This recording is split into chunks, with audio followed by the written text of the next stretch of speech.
Hey, my name is Cameron and welcome back to my channel, or if you're new here, hi, thank you for joining me. Today I'm talking all about The Hobbit by J.R.R. Tolkien. Now, I need to start this video by saying this is my first time interacting with anything J.R.R. Tolkien. I've never seen any of the movies, and this is my first time reading any of his novels, and I'm so glad that the first thing I read was The Hobbit because it is absolutely fantastic. It's so good. It follows our main character, Bilbo Baggins, who is, as you guessed it, the Hobbit. We follow Bilbo and this group of dwarves known as Thorin and Co. as they make their way to the mountain to defeat the dragon Smaug and recover the lost treasure of the dwarves, and mainly in that treasure they're looking for something called the Arkenstone, and you really learn the importance of that as we're getting towards the end of this novel. Now, I picked up this book seemingly out of nowhere because I decided I was going to take a course in Tolkien's work. Had I read any of Tolkien's work? No. But did I think that that would be a great idea? Yes.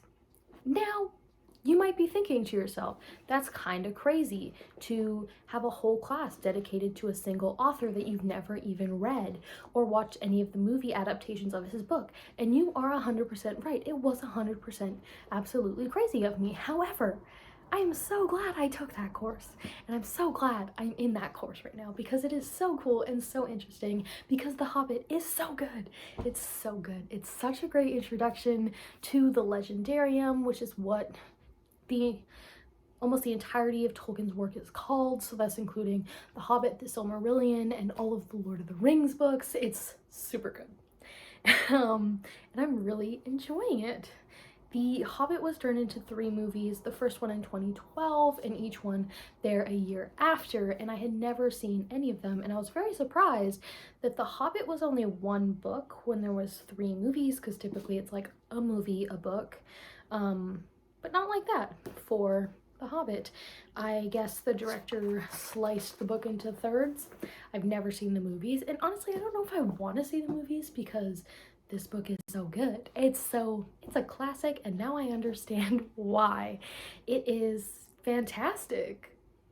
So speaking to that fantastic nature of the book, most of that phantasma comes from the actual world and not our main characters. So our main character, Bilbo, is a pretty unfantastic guy. He likes living in his house. He does not want to leave when this random wizard, Gandalf, comes out of nowhere and is like, you're going on this adventure with Thorin and his friends to recover treasure.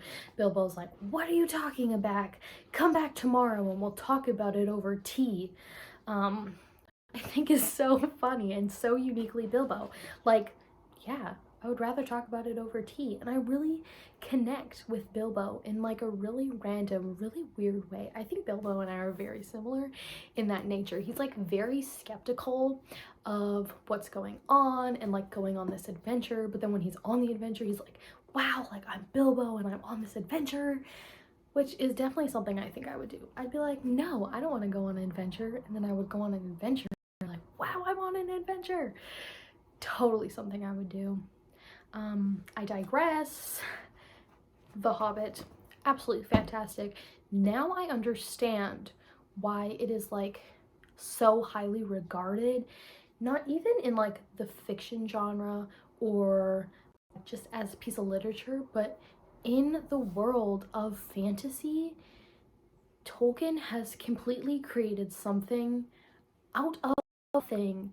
He wrote the books almost to create like a mythological origin for Britain and for England, and so he really doesn't have anything to work there because they don't have a mythological origin.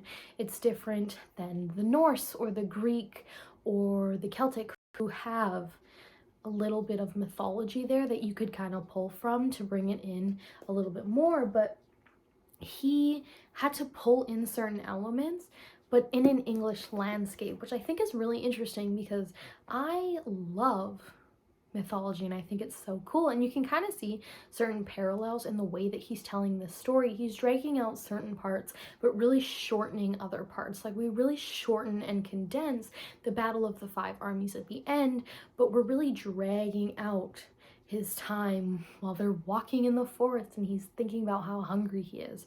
So it really is that sort of elongated and then compressed ideas of time that really create, like, you want to know what's going to happen next, which I think is so amazing. His ability to create these worlds is quite literally out of this world. Like, I don't know how he did it, because when I'm reading this, like, there's this thing when sometimes when I'm reading, like, I'll see things, but when I'm reading, I can totally picture myself in Bilbo's shoes in Middle Earth, walking in the forest, talking to elves, talking to goblins. Like, I can see it all because it's that well described for the reader. Definitely wish I had interacted with Tolkien's work so much sooner than I actually did, but I think that it's almost important I didn't read it until now, because now I can fully appreciate all of the writing conventions and his world building on a way I don't think I could have had I read it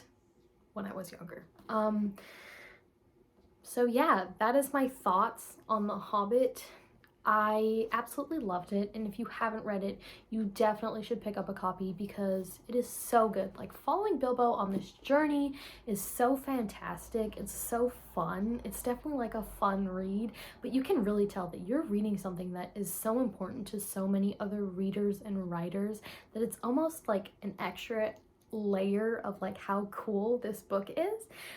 So definitely check it out if you haven't.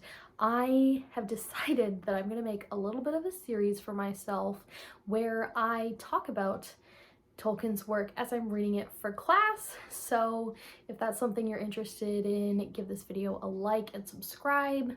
I hate that I have to say that, but it's kind of cool if you could do that for me. Thanks. Bye.